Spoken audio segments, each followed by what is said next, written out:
الله الرحمن الرحيم نحمده ونصلي ونسلم على رسوله الكريم أما بعد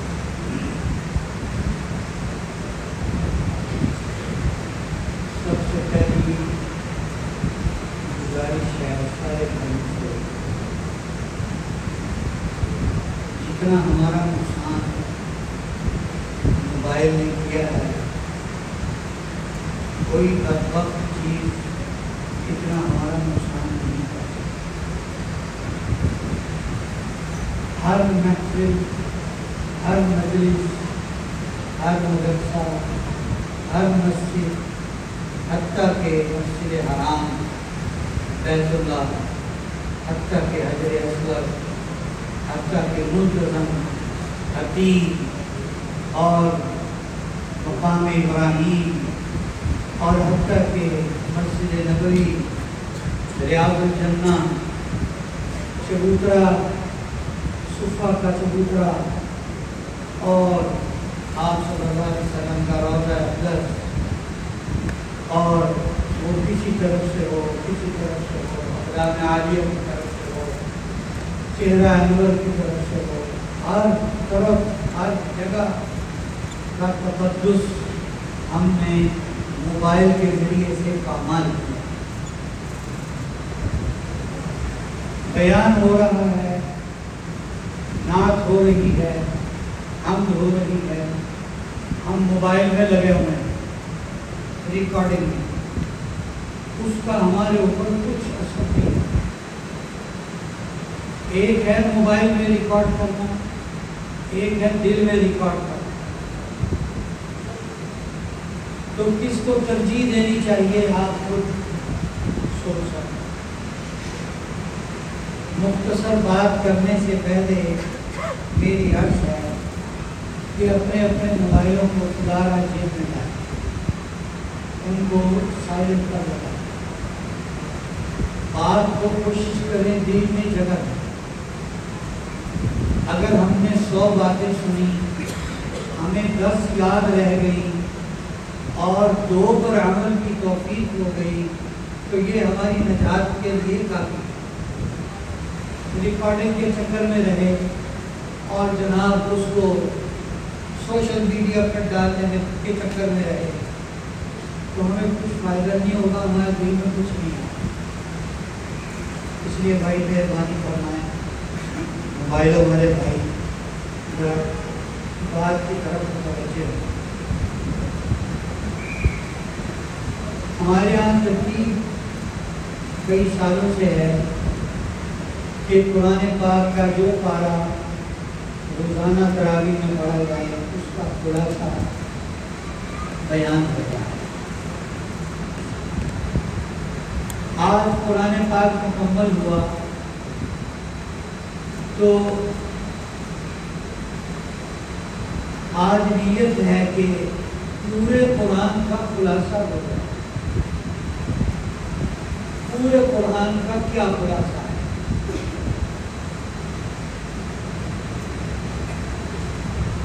ایک فارسی کا شعر ہے، یک زمانہ صحبت با اولیاء، یک زمانہ صحبت با اولیاء، بہتر از 100 سالہ طاعت تیریا۔ ایک گھڑی کسی اللہ والے کی مجلس میں بیٹھ جانا، ایک گھڑی کسی اللہ والے کے ساتھ بیٹھ جانا 100 سال کی بے ریا عبادت سے بڑھ کر ہے۔ اس کا کیا مطلب ہے؟ اس کا کیا مطلب ہے؟ بزرگوں کے پاس آیا، بے عمل تھا، بد عمل تھا، عمل میں کوتاہی کرتا تھا، عمل میں غفلت کرتا تھا، عمل میں سست تھا۔ ان کی مجلس میں آ کر عمل کے بارے میں بیداری پیدا ہو گئی، ان کی مجلس میں آ کر عمل کرنے لگ گیا، ان کی ایک بات سنی اور اس کے دل میں اتر گئی اور اس کی زندگی کی کایا پلٹ گئی۔ پہلے اعمال اور تھے، اب اعمال اور، یہ اس کا مطلب ہے۔ حضرت مولانا احمد علی لاہوری رحمۃ اللہ علیہ جو اس صدی کے بڑے مفسرین قرآن میں سے ہیں، اس صدی کے بڑے مفسرین قرآن میں سے، ان کا درس قرآن بڑا مشہور تھا اور بڑے بڑے لوگ اس کو سنتے تھے، اور بڑی بڑی دور سے آ کر لوگ اس کو سنتے تھے، بڑے شوق سے اس کو سنتے تھے، بڑی پابندی کرتے تھے۔ حضرت لاہوری رحمۃ اللہ علیہ فرمانے لگے اگر کبھی ایسا ہو میں اسٹیشن پر پہنچوں، پلیٹ فارم پر داخل ہوں، گاڑی ٹریک پر ہو، گاڑی کی وسل ہو چکی ہو، گاڑی چلنے کے قریب ہو، اور میں گاڑی پر سوار ہونے لگوں اور میں گاڑی کی دستی پکڑ کر ایک قدم گاڑی کے پائیدان پر اور ایک قدم میرا ابھی پلیٹ فارم پر ہو، مجھے کوئی سوال کرے کہ احمد علی تم نے دوسرا قدم گاڑی میں اس وقت رکھنا ہے جب مجھے قرآن کا خلاصہ بتا دو، پورے قرآن کا خلاصہ کیا ہے مجھے بتا کر پھر دوسرا قدم تمہارا گاڑی پر ہو، تو فرماتے تھے میں اس کو پورے قرآن کا خلاصہ بتاؤں گا اور پھر دوسرا قدم گاڑی پر رکھوں۔ بھائی آپ کی بیٹھ کر پانی کی سروس بند کر دو،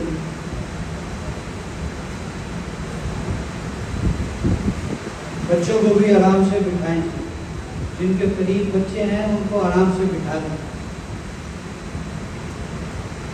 حضرت لاہوری رحمۃ اللہ علیہ فرمانے لگے کہ میں اس کو اپنا دوسرا قدم گاڑی پر سوار کرنے سے پہلے قرآن کا خلاصہ بتاؤں گا، تو سنو قرآن کا خلاصہ کیا ہے۔ فرماتے ہیں اللہ کو راضی کرو عبادت سے، اللہ کو راضی کرو عبادت سے، اور محمد کو راضی کرو اطاعت سے، اور مخلوق کو راضی کرو خدمت سے۔ یہ پورے قرآن کا خلاصہ ہے، یہ بتایا اور گاڑی میں سوار ہوئے اور گاڑی چلی۔ یہ پورے قرآن کا خلاصہ۔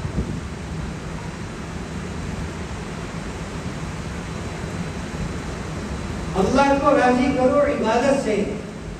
ہم دیکھیں ہماری عبادت کتنی ہے، ہم سوچیں ہماری پیدائش کا مقصد کیا ہے۔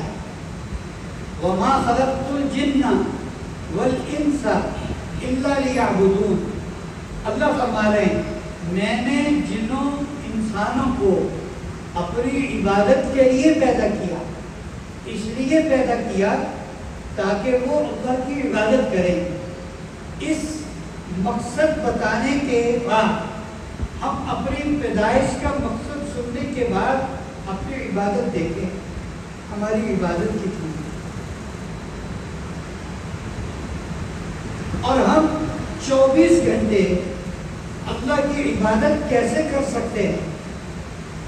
24 گھنٹے اللہ کی عبادت کرنا انتہائی آسان ہے، کوئی مشکل بات نہیں۔ ایک بات کہی کہ اللہ کو راضی کرنا کس سے؟ جی اللہ کو راضی کرنا عبادت سے، محمد صلی اللہ علیہ وسلم کو راضی کرنا اطاعت سے۔ حضرت علی رضی اللہ تعالیٰ عنہ سے کسی نے پوچھا، غالباً کسی یہودی نے پوچھا آپ کی عبادت کے کتنے ٹائم ہیں، آپ کی عبادت کا کون کون سا ٹائم ہے؟ تو حضرت علی رضی اللہ تعالیٰ عنہ فرمانے لگے ہماری عبادت تو 24 گھنٹے ہے، دن میں، رات کو، صبح کو، دوپہر کو، شام کو، رات کو، ہر صبح رات کے اندھیروں میں ہماری عبادت تو 24 گھنٹے ہے. وہ کہنے لگا اچھا تم 24 گھنٹے عبادت کرتے ہو, تم سوتے کس وقت ہو, تم جاگتے کس وقت ہو, کھاتے پیتے کس وقت ہو, دنیا کے کام کاج کس وقت کرتے ہو, بازار کس وقت جاتے ہو, دکانداری کس وقت کرتے ہو, اہل و عیال کو کب وقت دیتے ہو؟ تو فرمانے لگے بات سنو, ہماری 24 گھنٹے کی عبادت کی صورت سن لو. ہمارے 24 گھنٹے کا ہر کام, ہمارا 24 گھنٹے کا ہر کام ہمارے نبی حضرت محمد صلی اللہ علیہ وسلم کے طریقے اور سنت کے مطابق ہوتا ہے. لہذا ہماری 24 گھنٹے کی زندگی عبادت, ہماری 24 گھنٹے عبادت ہوتی ہے. ایک اللہ والے تھے, ان کا بیٹا, انہوں نے اپنے بچے کی بڑی اچھی تربیت کی. ان کا بیٹا بیت الخلا میں گیا اور وہیں اس کی موت ہو گئی. وہ بڑا پریشان ہوئے اور ان کو بڑی ندامت ہوئی کہ میں نے تو بچے کی بڑی اچھی تربیت کی تھی, بچہ بھی بڑا نیکی والا تھا, تقوی والا تھا, طہارت والا تھا, اس کی بیت الخلا میں موت کیسے ہو گئی؟ بری جگہ پر موت ہوئی. بڑا پریشان تھے. خیر مر گیا, اس کو دفنا دیا, کفن دفن کیا, جنازہ پڑھایا, دفن کیا, گھر واپس آ گئے. رات کو سوئے, خواب میں بیٹے کو دیکھا جنت میں پھر رہا ہے, بڑی اچھی حالت میں ہے. فرمانے لگے عجیب بات ہے, ہم تو پریشان تھے اور ہم تو بڑا نادم تھے, ہم تو بڑا دکھی تھے, ہم تو بڑے افسردہ تھے کہ تمہاری موت بیت الخلا میں ہوئی, تمہاری موت لیٹرین میں ہوئی. ہم کہہ رہے تھے بڑی بری موت ہوئی, تم جنت میں کیسے پہنچ گئے؟ تو وہ بچہ کہنے لگا آپ کی تربیت کی وجہ سے, آپ کے سکھانے کی وجہ سے, آپ کی اچھی تعلیم کی وجہ سے, جو آپ نے مجھے سکھایا, جو آپ نے میری تربیت کی کہ بیٹا بیت الخلا میں بھی جانا تو نبی کے طریقے کے مطابق جانا, بیت الخلا سے واپس آنا نبی کے طریقے کے مطابق واپس آنا. جب بیت الخلا جاؤ تو سنت یہ ہے, پہلے دعا پڑھو بسم اللہ اللہم انی اعوذ بک من الخبث والخبائث, پھر بایاں پاؤں اندر رکھو. اور سنت یہ ہے جب نکلو تو دایاں پاؤں پہلے نکالو, باہر نکل کر دعا پڑھو غفرانک الحمدللہ الذی اذھب عنی الاذی وعافانی. کہنے لگا ابا جان آپ غم کیوں کرتے ہیں, میں سنت طریقے سے بیت الخلا میں گیا تھا, وہی میری موت ہوئی, اور اس سنت طریقے میں بیت الخلا جانے کی برکت سے اللہ نے میری موت.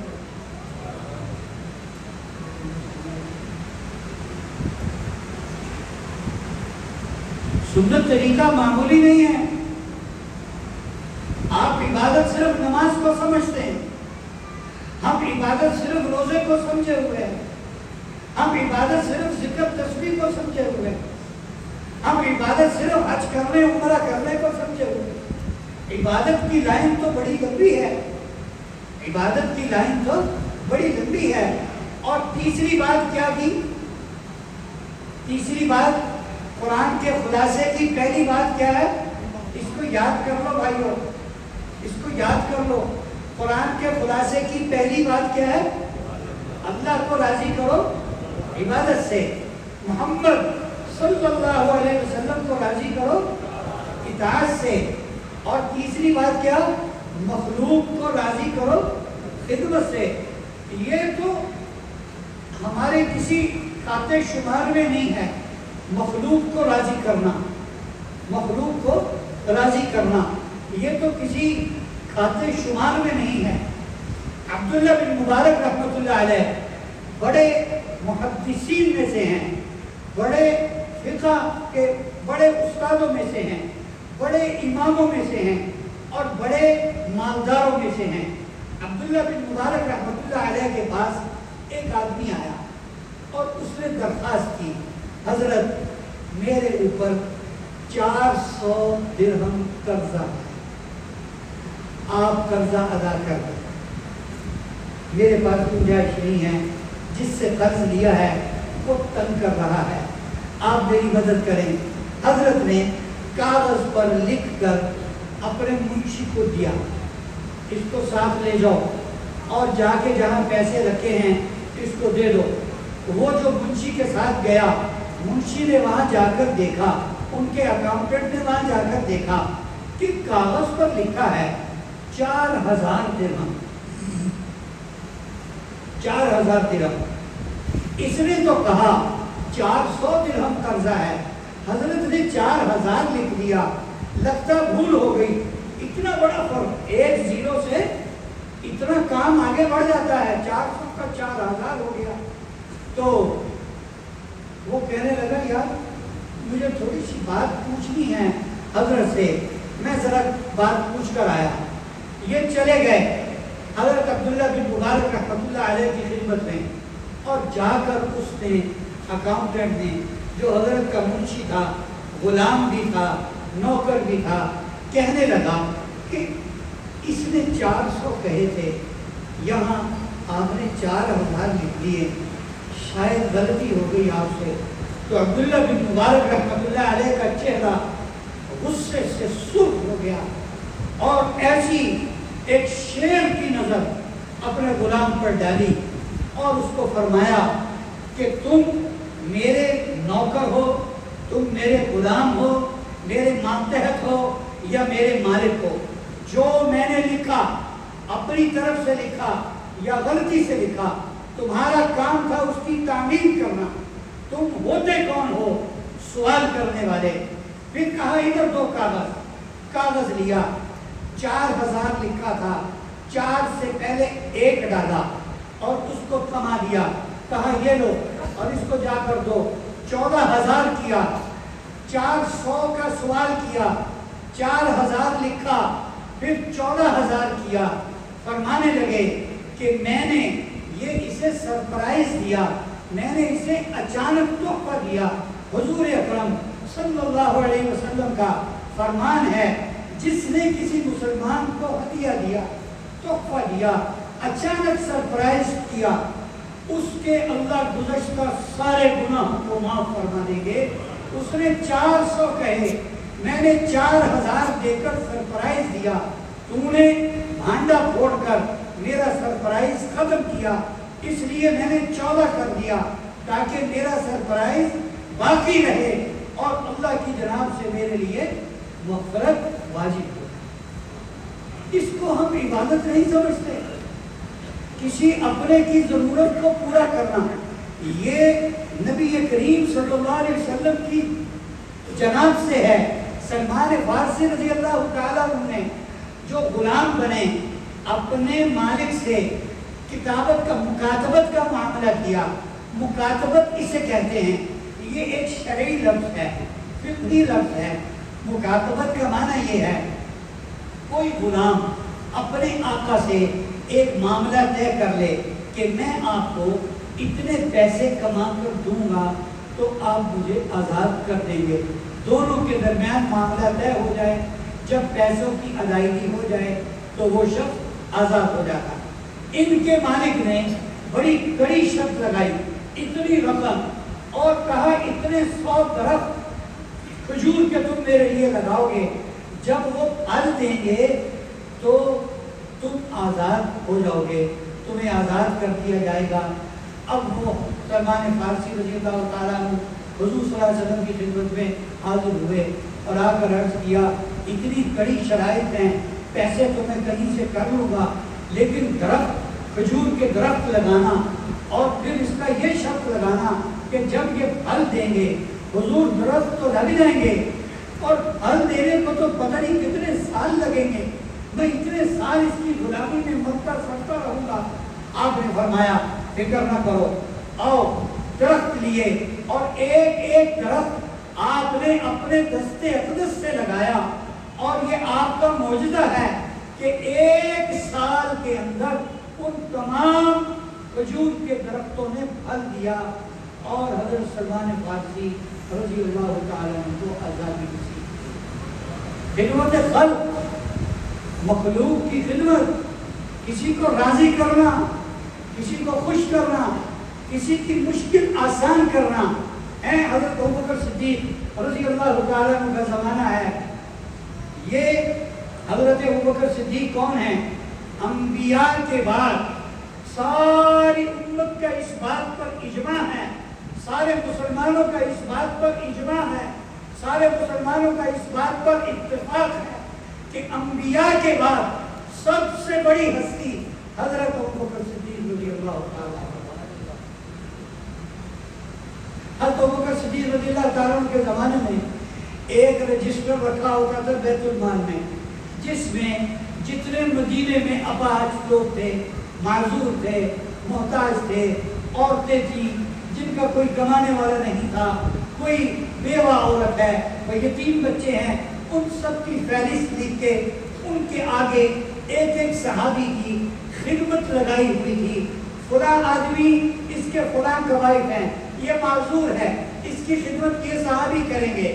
تو حضرت عمر رضی اللہ تعالیٰ عنہ نے کہا کہ ایک آدمی کی تو خدمت میرے ذمہ ہے، میرے پاس ٹائم ہے، میرے پاس وقت ہے، میرے پاس ہمت ہے، میں کسی اور کی خدمت بھی اپنے ذمہ لے سکتا ہوں۔ تو وہ رجسٹر دیکھا، ایک عورت لکھی، اس کا نام لکھا ہوا ہے اور لکھا یہ نابینا ہے، اندھی ہے، تو اس کے آگے کسی خادم کا نام نہیں لکھا تھا۔ حضرت عمر رضی اللہ تعالیٰ سوچنے لگے یہ تو بہت آسان ہو گیا کام، لو جی خدمت گار مل گیا ہے، مجھے خدمت کا موقع نصیب ہوا۔ اس عورت کے گھر گئے، اس کے پتے پر پہنچے، ایڈریس پر پہنچے، دیکھا صاف ستھرا گھر ہے، جھاڑو پوچھا لگایا ہوا ہے، پانی بھر کر پینے کے لیے رکھا ہوا ہے، ہر چیز سیٹ میٹ کر کے رکھی ہوئی ہے۔ بڑا حیران ہوئے کہ یہ تو سارا کچھ ٹھیک ٹھاک ہے، اس کے تو آگے کسی خادم کا نام بھی نہیں لکھا۔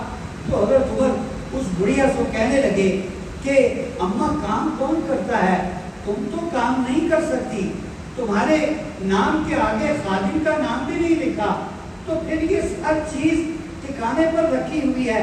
کہنے لگی بیٹا میں تو اندھی ہوں، میں تو نابینا ہوں، کوئی آتا ہے کر کے چلا جاتا ہے۔ دوسرے دن حضرت عمر رضی اللہ تعالیٰ عنہ آدھی رات کو وہاں پہنچے، پھر دیکھا کہ جناب سارا کام ہوا ہے، اور پھر تیسرے دن حضرت عمر رضی اللہ تعالیٰ عنہ عشاء کی نماز پڑھ کر اس عورت کے گھر کے قریب راستے میں بیٹھ گئے، چھپ کر بیٹھ گئے۔ آج دیکھوں گا یہاں سے کون گزرتا ہے، اس عورت کی خدمت کون کرتا ہے، اس کے کام کاج کون کرتا ہے۔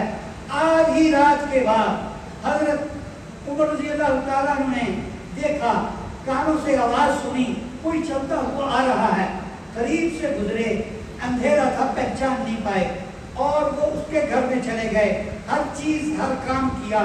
جب واپس آئے حضرت عمر رضی اللہ تعالیٰ عنہ چھپے ہوئے تھے، سامنے آ گئے۔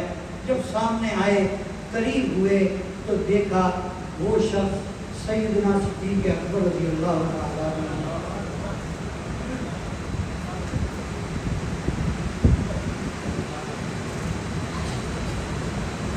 میرے محترم دوستو، کسی کا کام کاج کر دینا ہمارے نبی کی سنت ہے، کسی کی مشکل آسان کر دینا ہمارے نبی کی سنت ہے، اور یہ بڑی عبادت ہے، یہ بڑی عبادت ہے۔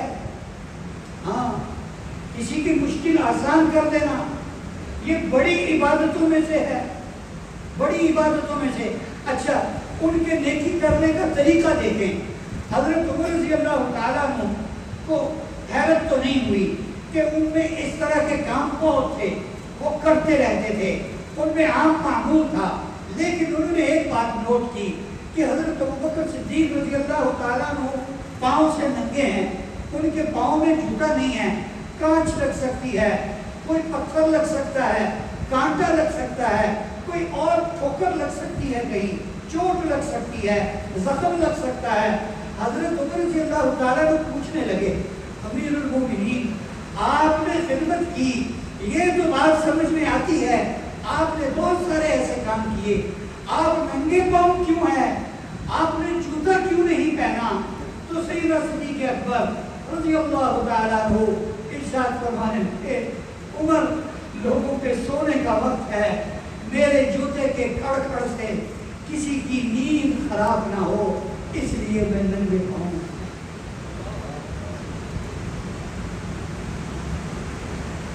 ہمارے بزرگوں میں، علماء دیوبند میں ایک بزرگ گزرے ہیں، حضرت مولانا میاں جی اصغر حسین صاحب رحمۃ اللہ علیہ۔ آپ نے حضرت مفتی تقی صاحب، مفتی تقی عثمانی صاحب دامت برکاتہم کا نام سنا ہو۔ مفتی تقی صاحب دامت برکاتہم کے والد ہیں حضرت مفتی شفیع صاحب رحمۃ اللہ علیہ۔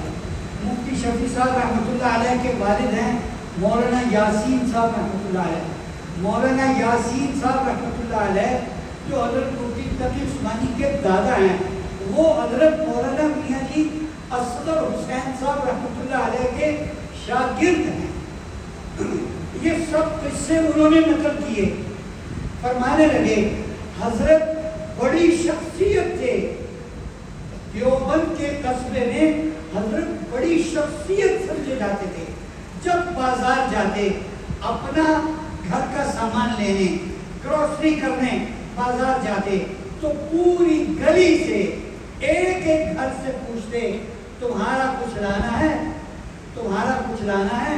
کوئی کہتا کہ میاں جی 1 کلو گوشت لے آئیں، 1 کلو گھیا لے آئیں، 1 کلو فلاں چیز لے آئیں، میرے لیے کریلے لے آئیں، میرے لیے دھنیا لے آئیں، میرے لیے پودینہ لے آئیں، اور پھر سب کی چیزیں لے کے آتے اور سب کے گھروں میں دیتے۔ اور بہت دفعہ ایسے ہوتا کہ ایک خاتون کہتی آپ کو تو میں نے پودینہ کہا تھا، آپ میرے لیے دھنیا لے آئے، تو اس کو فرماتے تو غم کی کیا بات ہے، تو میں ابھی پودینہ واپس کر کے تمہارے لیے میں وہ لے آتا ہوں، دھنیا لے آتا ہوں۔ پھر واپس تشریف لے جاتے اور اس کو دھنیا لا کر دیتے۔ ساری زندگی یہ معمول رہا، اور بڑے بڑے آدمی تھے، پیسے والے بھی تھے، لیکن آخری عمر تک اپنا مکان پکا نہیں بنایا۔ کیوں نہیں بنایا؟ فرمانے لگے کہ میرے قصبے کے، میرے محلے کے سارے گھر کچے ہیں، میرا گھر پکا ہوگا۔ ان کے دلوں پر کیا گزرے گی کہ اس کا گھر پکا ہو گیا، ہمارا کچا ہے۔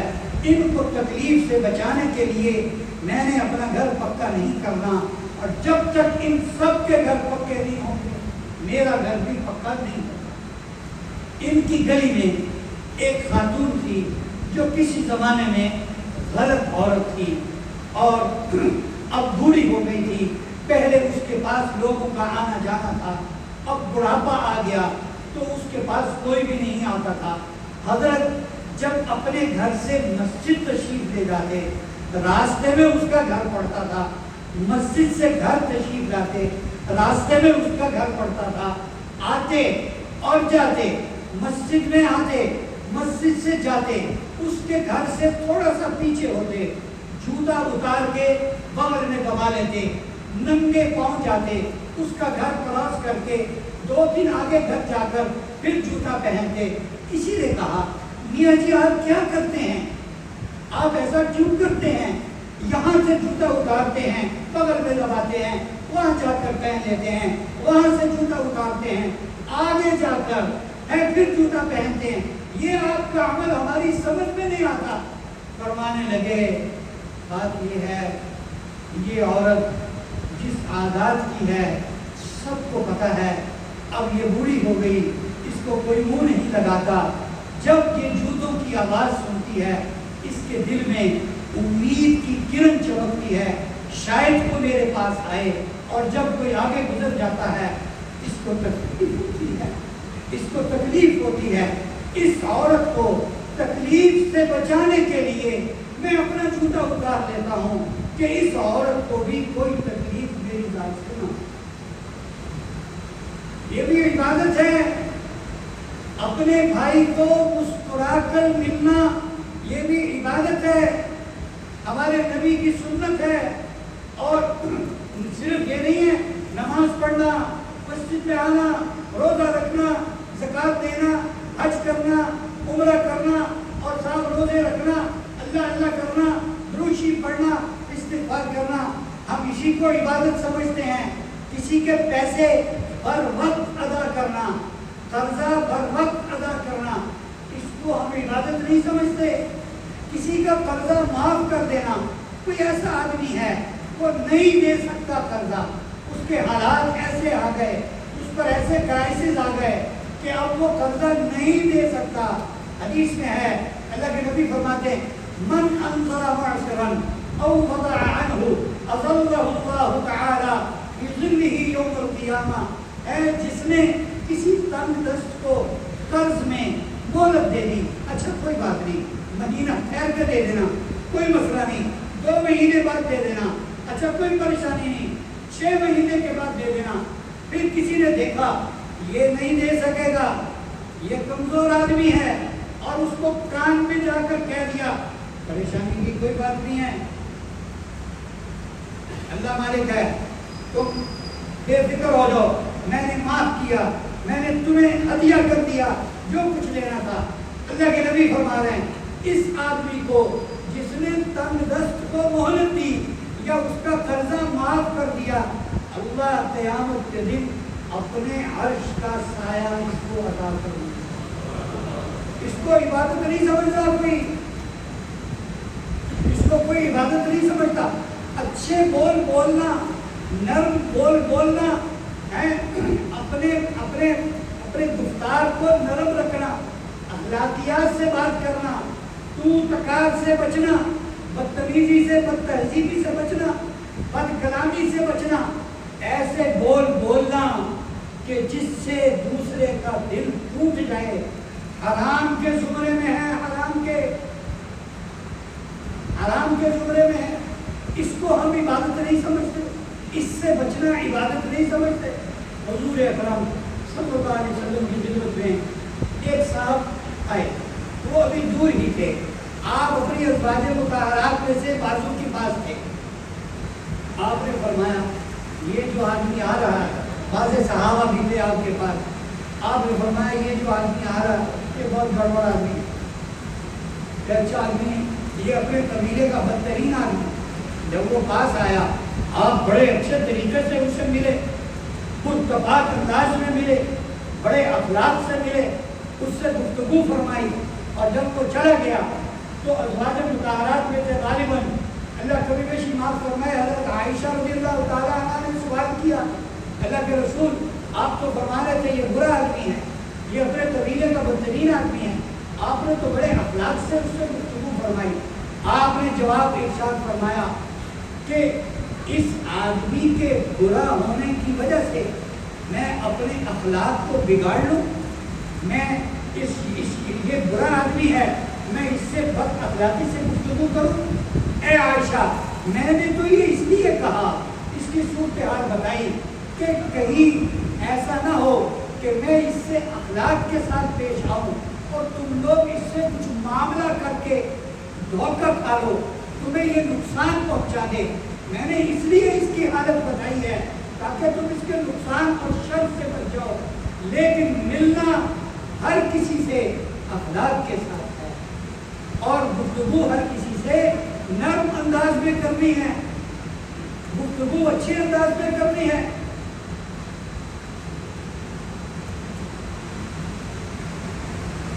اس کا پتہ لگتا ہے سیٹ پر بیٹھ کر، اس کا پتہ لگتا ہے کہاں جی، کہاں بیٹھ کر؟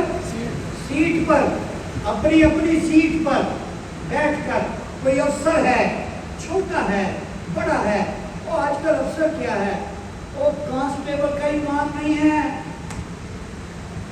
یقین مانے، ہاں کانسٹیبل کے بہت عرصہ پہلے، کافی پرانی بات ہے، میرے حضرت نے کراچی سے مجھے فرمایا کہ تم اپنا پاسپورٹ بھیجو مجھے، تم نے میرے ساتھ جانا حج کے لیے۔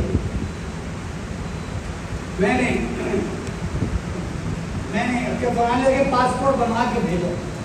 اب پاسپورٹ کے لیے شناختی کارڈ ضروری تھا، میں نے اپنا شناختی کارڈ تلاش کیا، وہ گم گیا تھا، ہو گیا تھا، کہیں مجھے ملا ہی نہیں۔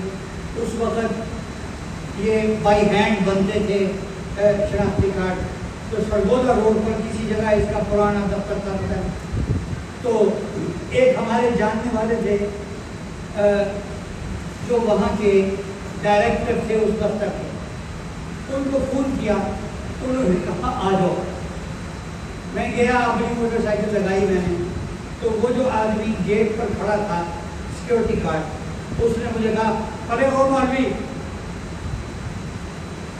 اندر بڑا راشا صاحب ویلے نہیں ہے گئے۔ ٹھیک ہے، میں نے موٹر سائیکل کے پاس جا کر وہ ڈائریکٹر صاحب کو فون کیا، میں نے کہا جی میں باہر کھڑا ہوں، آپ کا سیکورٹی گارڈ اندر تو وہ اس نے کہا استغفر اللہ استغفر اللہ۔ آپ کو روکا اس نے، وہ خود سیٹ سے اٹھ کے مجھے آیا لینے۔ سیکورٹی گارڈ کو بھی اس نے پورا بھلا کہا بدبخت آدمی، اس کو روکا تو نے، میرا مہمان ہے۔ وہ مجھے لے کر اندر چلا گیا۔ خیر اللہ نے کام کرنا تھا کر دیا، لیکن بگڑنے والا